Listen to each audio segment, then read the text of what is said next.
बिस्मिल्लाहिर्रहमानिर्रहीम। अस्सलाम वालेकुम। आज हम बनाएंगे बहुत ही ज़बरदस्त सी रेसिपी जिसको खाने से आपके जोड़ों में दर्द और आपकी हड्डियां होगी मज़बूत। बहुत ही फ़ायदेमंद ये रेसिपी है। वीडियो पसंद आए तो आप कमेंट करके ज़रूर बताएं कि आपको मेरी ये वाली रेसिपी कैसी लगी है। तो चलिए बनाना शुरू करते हैं। तो सबसे पहले हम पैन में हाफ़ कप डाल देंगे देसी घी और इसको गर्म कर लेंगे। इसके बाद 1 कप मैंने लिया है गोंद और इसको हम घी में डाल देंगे और इसको अच्छे से मिक्स कर लेंगे और 2 से 3 मिनट तक घी में हम इसको फ्राई कर लेंगे। तो आप देख सकते हैं गोंद अच्छे से फूल चुके हैं। इसको हम एक अलग बर्तन में निकाल लेंगे और इसको हम साइड पर ठंडा होने के लिए रख देंगे और जो बाकी के ड्राई फ्रूट्स हैं उनको भी हम इसी घी में हल्का सा फ्राई कर लेंगे। सबसे पहले इसी घी में हाफ़ कप डाल देंगे बादाम और 2 से 3 मिनट तक हम हल्का सा इनको फ्राई कर लेंगे। बादाम में हल्का सा कलर आने के बाद हाफ़ कप हम इसके अंदर डाल देंगे अखरोट और इसको हम मिक्स कर लेंगे।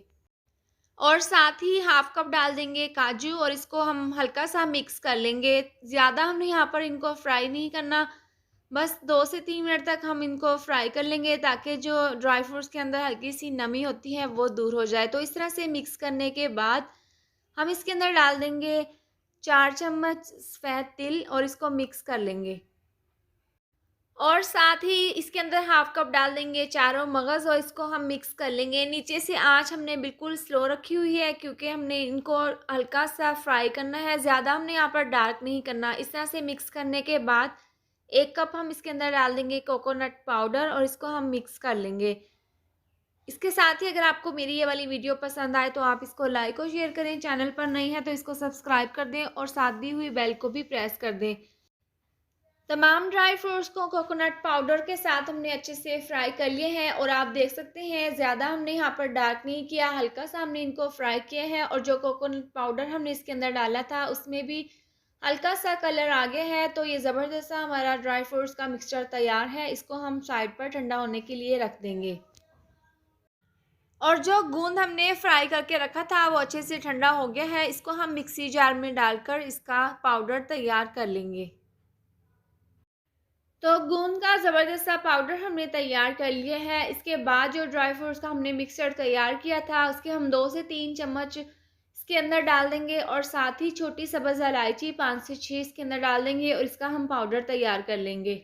हमने मिक्सी जार में इसका ज़बरदस्त सा पाउडर तैयार कर लिया है और जिस प्लेट में हमने गूंद फ्राई करके निकाला था उसी के अंदर हम ये पाउडर डाल देंगे और जो बाकी का ड्राई फ्रूट्स का मिक्सचर है उसका भी हम मिक्सी जार में इसी तरह का ज़बरदस्त सा पाउडर तैयार कर लेंगे। तमाम फ्राई किए हुए ड्राई फ्रूट्स का हमने पाउडर तैयार कर लिया है। इसके बाद हम क्या करेंगे, एक पैन ले लेंगे और इसके अंदर हम 1 कप दूध डालकर इसको हम उबाल लेंगे। दूध में उबाल आने के बाद 1 कप हम इसके अंदर डाल देंगे चीनी, या फिर आप अपने टेस्ट के हिसाब से जितनी आपको पसंद हो आप डाल सकते हैं। और इस तरह से हम इसको मिक्स कर लेंगे और चीनी को हम मेल्ट होने तक अच्छे से पका लेंगे। और जो हमने ड्राई फ्रूट्स का पाउडर तैयार किया था वो हम इसके अंदर डाल देंगे और नीचे से आंच स्लो कर देंगे और इसको हम स्लो आंच पर अच्छे से पका लेंगे। दूध में ड्राई फ्रूट्स को पकते हुए 5 से 6 मिनट हो गए हैं। इसके अंदर से घी निकलने तक हम इसको अच्छे से पका लेंगे। ये सर्दियों के लिए तो बहुत ही बेस्ट चीज़ है, बल्कि सर्दियों का तोहफ़ा है। आप इसको बनाकर 15 से 20 दिन के लिए बनाकर जार में रख लें और सुबह नाश्ते से पहले आपने 1 चम्मच 1 गिलास दूध के साथ लेना है। बच्चों को तो आप आधी चम्मच दूध के साथ दें। आप यकीन करें इसके इतने फ़ायदे हैं, आपके जोड़ों में दर्द और हड्डियों में दर्द, इनमें से आवाज़ का आना, सभी के लिए ये बहुत ही फ़ायदेमंद रेसिपी है। आप इसको बनाकर सर्दियों में ज़रूर इस्तेमाल करें। इसको हमने बहुत अच्छे से पका लिया है और ये पहले से काफ़ी गाढ़ा हो चुके हैं और इसमें से घी भी निकल चुका है। बहुत ही ज़बरदस्त ड्राई फ्रूट्स का ये हलवा बनकर तैयार है। इसको हम एक अलग प्लेट में निकाल लेंगे और इस तरह से प्लेट में सेट करके इसको ठंडा होने के लिए रख देंगे। ठंडा होने के बाद हम इसको किसी भी जार में या इस तरह के शीशे के बर्तन में निकाल लेंगे और इसको हम अच्छे से सेट कर लेंगे और इसको कवर करके 15 से 20 दिन के लिए आप स्टोर करके रख लें। और सुबह नाश्ते में आपने 1 ग्लास दूध के साथ 1 चम्मच लेना है और इससे आपको बहुत ही फ़ायदा होगा। आपकी हड्डियों में दर्द, जोड़ों में दर्द सब दूर होगा। बहुत ही फ़ायदेमंद ये रेसिपी है। उम्मीद करती हूँ आपको मेरी ये मज़ेदार सी रेसिपी ज़रूर पसंद आई होगी। ये थी हमारी आज की वीडियो। अगर आपको वीडियो पसंद आई हो तो इसको लाइक और शेयर करें। चैनल पर नए हैं तो इसको सब्सक्राइब कर दें और साथ दी हुई बेल को भी प्रेस कर दें ताकि मेरी आने वाली हर नई वीडियो का नोटिफिकेशन आपको मिलता रहे। अल्लाह हाफ़िज़।